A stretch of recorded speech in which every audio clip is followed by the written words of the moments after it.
Hey IP friends, welcome to hashtag IP series with Rita. If you're a new listener, thank you so much for listening to my podcast. And as for my returning listeners, you guys are the best. Thank you for always coming back to listen to my podcast. IP series features conversations on recent intellectual property cases and development, which could take the form of copyright, trademark, patent, industrial design, trade secret, and plant varieties. And today's episode is a rather interesting one. I've done the Twitter series, I've done the newsletter, but I just wanted to do a more compressed podcast version. So yeah, stay tuned guys and let me know your thoughts once you're done listening to these. Cheers. Per usual, I always have a case study for all my episodes, and today's episode talks on or focuses on photography. What are the rights of a photographer? What are the rights that exist in a photograph? What do you need to do if you want to use someone else's image for, say, commercial or on a merchandise or anything? Do you necessarily need to get a license, or do you just wing it and like, okay, I'm the person that took the photo, there's no problem? And I was hoping that this case was going to set a precedent when it came to image rights protection and rights of publicity in Nigeria, but both the trial court and the Court of Appeal did not do that. So I'm just going to share my thoughts on it. So this episode features two interesting cases about photographs. And the first one is Oluwadami Lola Banire against NTA Star TV Network Limited.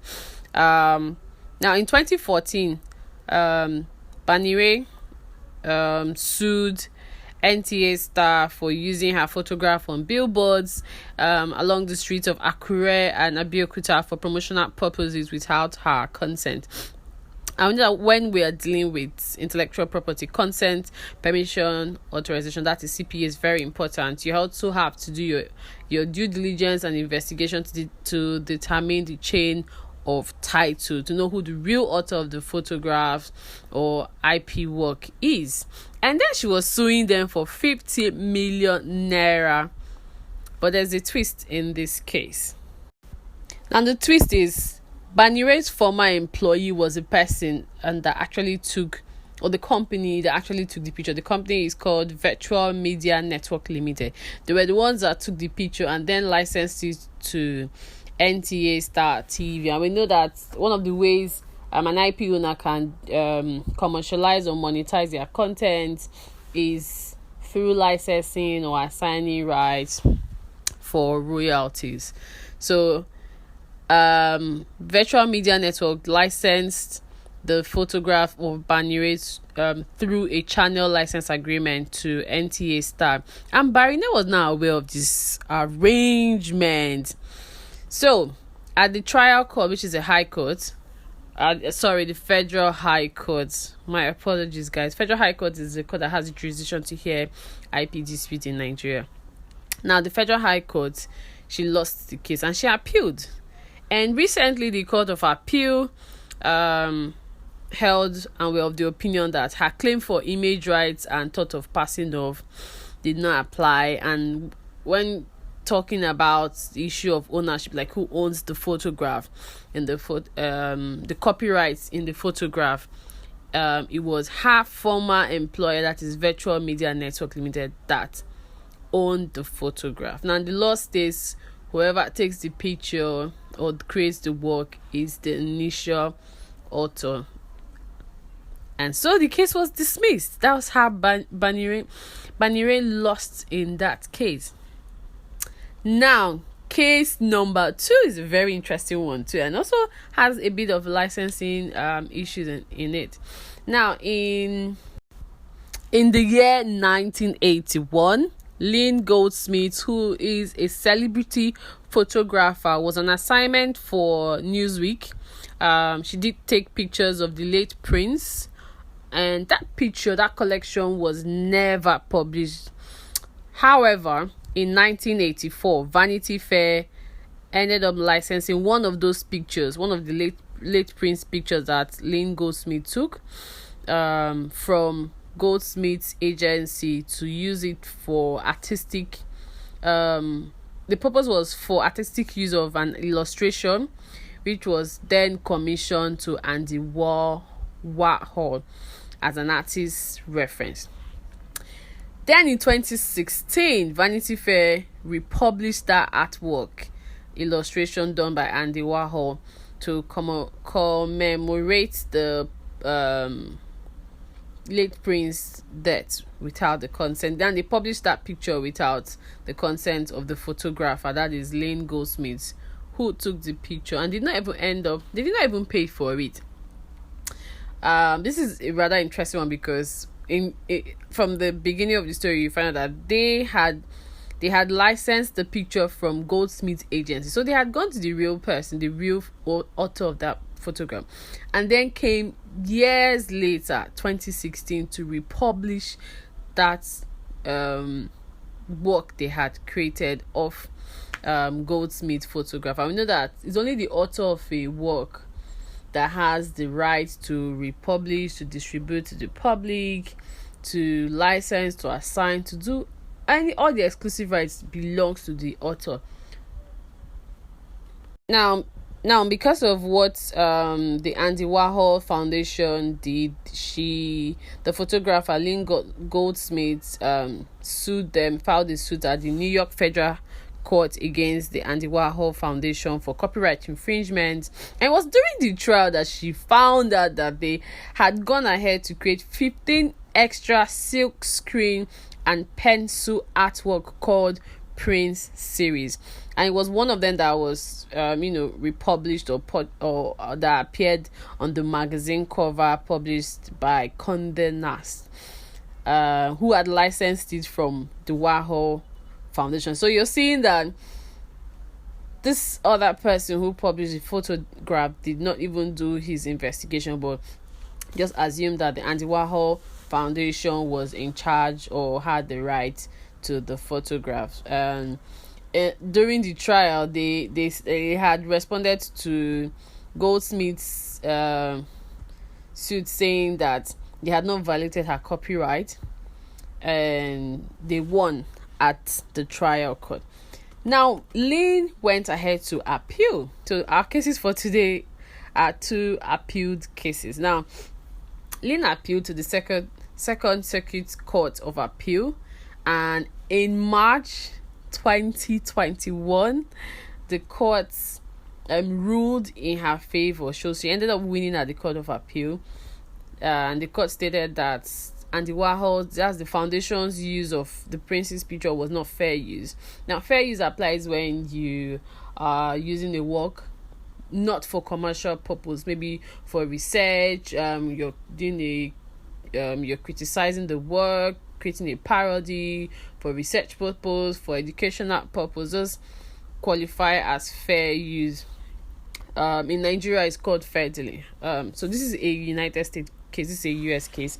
So the court said the use of the Prince picture was not fair use or transformative, and that by relying on the fair use test as applied to works of visual art, and they also stated that the silk screen and pencil artwork called Prince series was substantially similar to that of Lynn Goldsmith, and held that the Andy Warhol work was created in his signature, that even though it was created in his signature artistic style, it was still plainly an adaptation of the Goldsmith photograph. I mean, that was really huge. But then again, we had the Google Oracle case. I did a podcast on that, and you guys can check that out.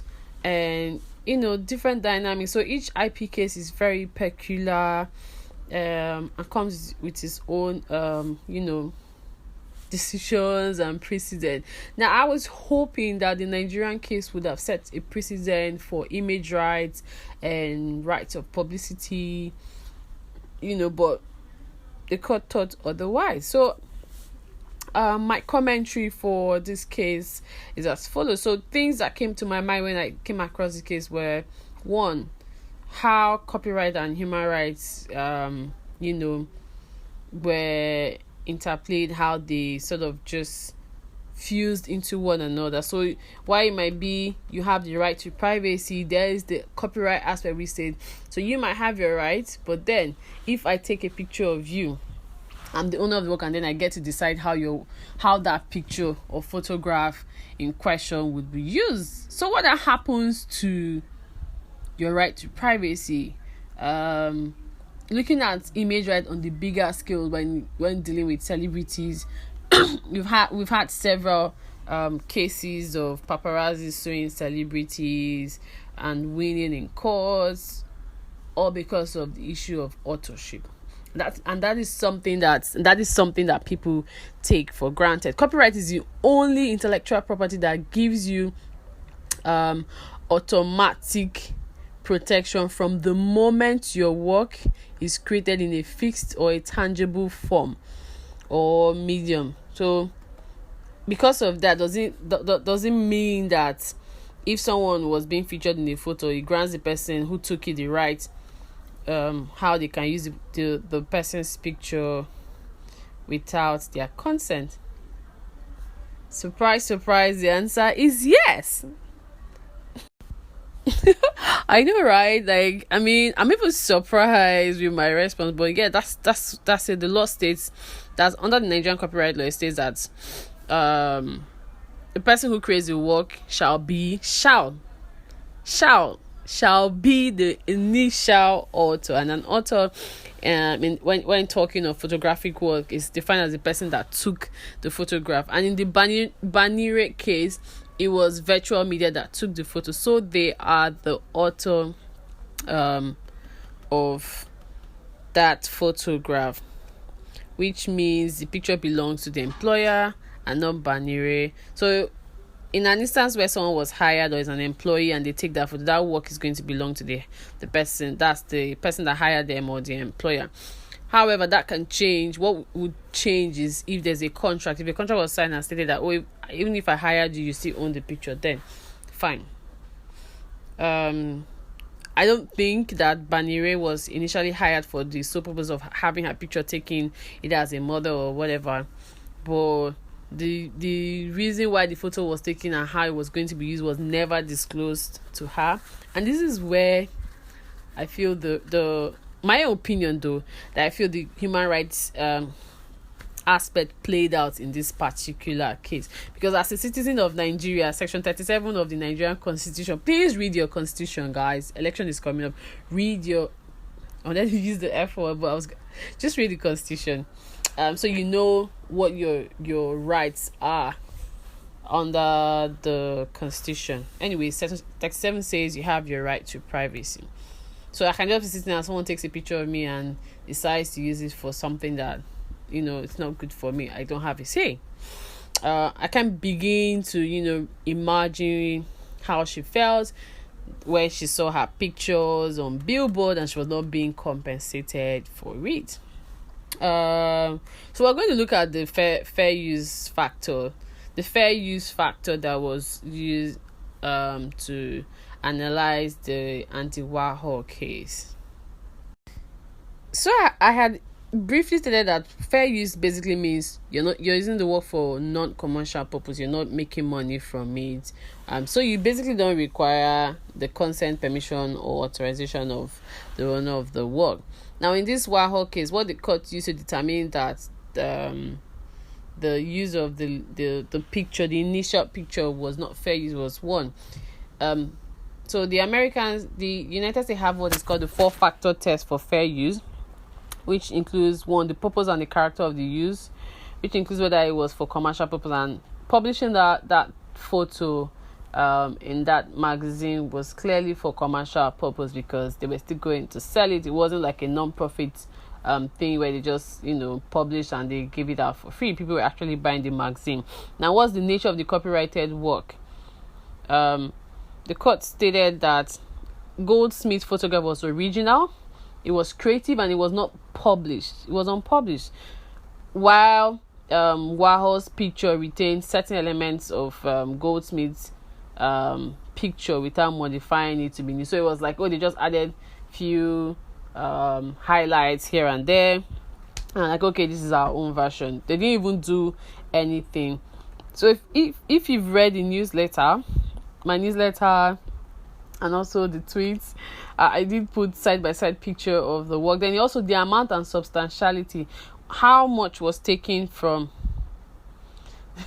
how much was used in the picture. If you put the picture of Goldsmith and Warhol, can you say, oh, this is Warhol's picture and this is Goldsmith's picture? Is there really a difference or not? Then the last one is the effect upon the use on potential markets, if it's going to affect the value of the copyrighted work. So they basically denied Goldsmith the opportunity to earn money from her unpublished. She did not want to publish it, or she had just kept the catalog and was saving it for something. But then they went ahead to, do their silk screen and decided to republish the work in this digital era. I mean, that took some guts,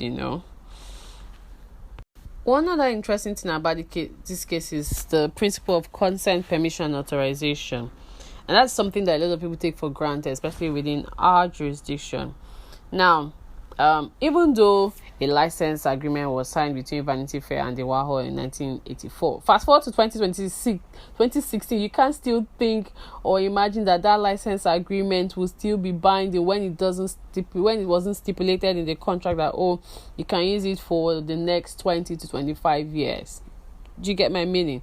So even if license agreements are usually time bound, 2 years, 1 year, and they are sometimes subject to renewal, or they are subject to renewal where the contract is not renewed. You can't just go and say, oh, I already have a licensing agreement, I can go ahead and do this. Nah, man, you gotta get that license. Get the license. Get an acknowledgement from the author. Whereas in the Nigerian case, the licensing agreement was between the virtual media and the NTA, and Baniren apologies please, Baniren was not a party to that agreement, so she can't be bound by it. She'll get the law states that it's only parties that are bound. Parties that are subject to the agreement are bound by it. I hope that makes sense. But if it doesn't, please send me a voice and I will further explain. Baniren not being a party to the agreement cannot be bound by the terms of that contract. I mean, there was this 2020 case that judgment was given during the pandemic. It's the Mrs. Amuda Adeleke against Alhaji Atiku Abubakar and Dr. Bukola Saraki, who was his campaign director. I felt the court should have used that as a reference, because in that case, Mrs. Amuda's picture was taken and put on a billboard in Lagos and Abuja, and her friends saw it and they're like, oh my gosh, you look poverty stricken, you look like someone that had lost all hope and was about to commit suicide. And she was like, oh, I felt really embarrassed from all of that. And she was awarded 5 million naira. Now, in Baniren's case, her picture was taken. She was aware of that, but then she didn't know that her picture was going to be put in billboards in Abeokuta and Akure and any other place that the company had put it, and they had licensed it and given it out, that telling her. So it's a little bit complicated, so I'm going to list out the few issues I felt people should take notice of when it comes to photographs and IPs. Yeah, matters arising. No, what is the matter arising in this case for me? One is image rights. This is when someone uses your name, your likeness, photograph, image, to commercially exploit it. So their aim is, I'm going to use your face, your name, anything related to you to make money off it. So we have like famous cases like the Ariana Grande case. I really love her. That's why I'm talking about this case, where a fast fashion company had reached out to her, stating they wanted her to come to do something for the company, and she did not agree with the terms, only for them to get a lookalike model, dressed her in a similar outfit she had used in, I think it was a 7 Rings video. Yeah, is it? I think so. But yeah, and she sued them for $10 million and she won. Then there's the because the main purpose is that you're making people believe or have this impression that, okay, this person is affiliated to this brand. You're basically just misleading the public, and that's not nice, and there are legal implications of that. Other than rights to violation of right to privacy, you have defamation, copyright infringement, and then rights of publicity. Now, the second aspect I want to talk about is thought of passing off. This one's very serious. So the main case, I like to refer to this case because it sort of highlighted the issues of using someone's photograph or picture or someone's image. Let's use that. Someone's image without their consent and making money off it. So this is a case between Robyn, Rihanna, Fenty. I'm sure a lot of you know Fenty Beauty, Rihanna as a musician. She sued Arcadia Group Brands Limited, that's Topshop, a high street brand retailer in the United Kingdom, for £3.3 million. Woof, that's a lot of money, guys.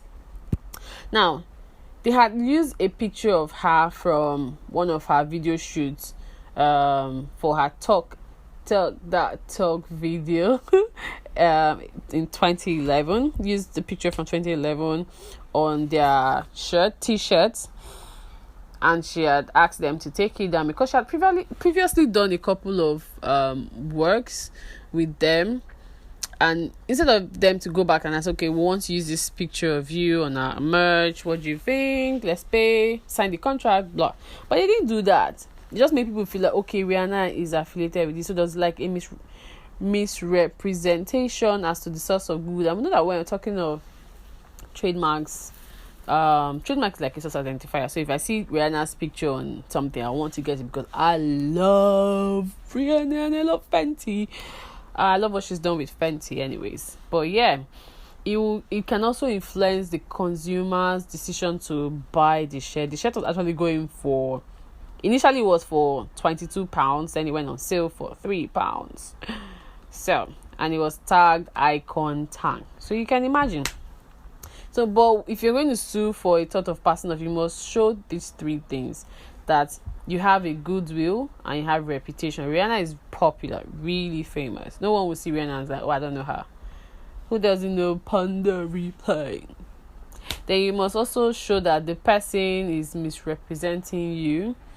And then he has caused damage to your goodwill and your reputation. Oh my gosh, what do people think when they see these? I have nothing to do with this. And I feel that sort of applied to Banire's case, Oluwadamilola's case, and I feel so bad and sad for her at the same time. But then I don't think she would have met these three requirements of having goodwill and reputation. Maybe she has reputation, but she's not so popular, so it was just like was it a misrep? Probably, yeah, because her friends seeing her being like, oh my gosh, Dami has made it, she's on Billboard, she has earned XYZ amount, but that wasn't the case, so the question now is, did Banire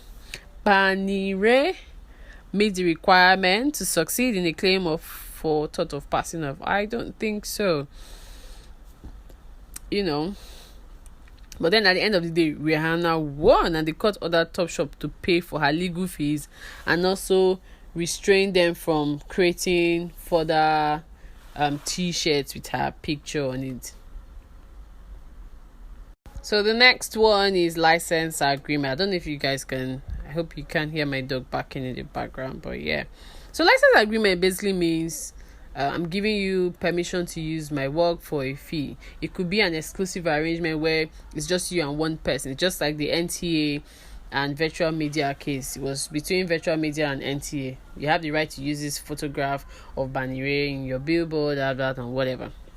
Now you have the non-exclusive arrangement where you can go in, sign an agreement with several persons and you're earning money, like you're just generating income, you have several income streams of income and just coming pop, pop, pop, pop, pop, pop, getting all the alerts. It's one of the ways that IP owners can commercialize and monetize and also exploit their work, which is also exclusive to them, because it's part of the exclusive rights they have, rights to license, to publish, and distribute to the public rather. Oh my gosh. So in the Warhorse case, the problem now is that in the Warhorse case, they failed to obtain another license. They were still relying on that 1984 license. Like, why, bro? Why would you guys even do that? Whereas in Banire's case, the channel license agreement was between NTA Star and Virtual Media, which Banire was not a party. Same thing with Topshop and Rihanna case. Topshop did not get license from the photographer. They got license from the photographer, but they did not get license from Rihanna, whose picture was to be used on the match. That was really tricky. It's kind of like the Banire's case.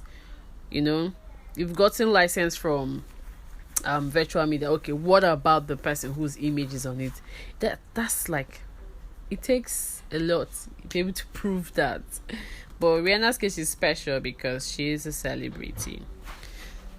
However, one thing people need to know is that licenses are not forever. Like, it's subject to renewal. You always have to renew. So if you sign this licensing agreement for the first 2 years and you want to use it again, you have to go back. Okay, guys, I think this was fun. I would love to use this content again. But you pay the money. Have the aspect of the copyright infringement where Lane Goldsmith had sued the Andy Warhol's case. Copyright infringement basically means using someone's work. Infringement means using another person's work without their consent. So when you do that, you're an infringer. You've infringed on their intellectual property rights, which is exclusive to them as the author and owner of the work, because they have the economic right and the moral right to generate income from what they've created. So you can't just on your own sit and say, okay, I'm going to take advantage of the economic right of any money. Nah, you will be sued. You get? Then you have the data protection issues and right to privacy and intellectual property. In this era when data is key, data is power, it's very, very important that people take all these things into consideration. When talking about data protection, right to privacy and intellectual property, that I always want to refer to is in Naomi Campbell's case against the Mirror Group Newspaper Limited, where they had made a publication about Naomi Campbell saying, with the title, Naomi, I'm a drug addict. They even put up details of her Narcotics Anonymous meeting, and the court was like, she's entitled to her right to privacy. It must be respected. This is a UK case, actually. Okay, so yeah, from the data protection angle, the persons whose image was taken must give consent. So in Banire's case again, her employer should have gotten her consent and told her what they want to use her picture for, the purpose, and explained it, and let her have a say as to how her photograph would be used, or how the picture, not her photograph, how the picture will be used in this case. So in wrapping up, what have I been saying? What are the rights that exist in a photograph? 1, copyright belongs to the person who took the photograph. Secondly, photographs are considered to be artistic work. If you read section 1 of our Nigerian Copyright Act, is listed there as eligible works. Then for ease of documentation, always deposit a copy and register your work with the Nigerian Copyright Commission. In this era of digital age, watermark your works to prevent reproduction. But then you still see people online that still post content that do not belong to them, that are watermarked. You get? And I used to ask myself, like, why are you doing this? Or you see someone post a content and they put watermark and I'm like, oh, this is my one. I'm like, you're not even the one that took this, but then you're posting it. But yeah, if the photograph is not yours, please get consent, trace the chain of title, do your IP due diligence. As the owner of the work, you have exclusive right to make money from your work, and also have a say as to how your work will be used at the end of the day. as the photographer, what rights do you have? You have the right to be recognized as the author of the work, especially when there's no contract that states, oh, even if I hired you, I employed you, your work belongs to us. Nah, you are the first author. Now you will sabi first. Now you will know first. You're the one we know first. Then you have the right to commercially exploit your work, either to reproduce it, distribute it to the public, XYZ. And also, as a photographer, you're going to take a picture of someone for commercial purpose. I mean, I feel it's right that you just inform the person, like, okay, I'm going to do this picture and I'm going to, publish it here and there. Yeah, release consent form from them. Or you hire the person as a model, pay them one-off, and get off with it. So you avoid all these cases. But then we need the cases for precedent. So please, let's have more precedents and cases so we can always talk about it and learn. So I'll just conclude by saying that the concept of consent, permission, authorization should be taken very seriously. I'm going to keep educating people. More podcasts. I'm in my 48th episode, so yeah, I'm going to do this for a long time. Read up, understand the principles of ownership. What are the rights that you have? What's the interplay of intellectual property and other industry out there? In the event of a dispute, please go to court. Please go to court so that we have precedent.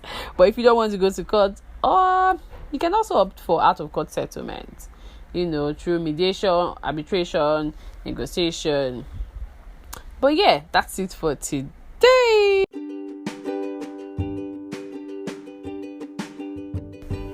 So if you had a good listen, please, you can also check out the newsletter version, so you have a better understanding and also see the pictures, But yeah, happy World Photography Day. Please don't forget to share, like, favorite my podcast, and subscribe on any of the platform that you find my podcast or you're able to listen to it.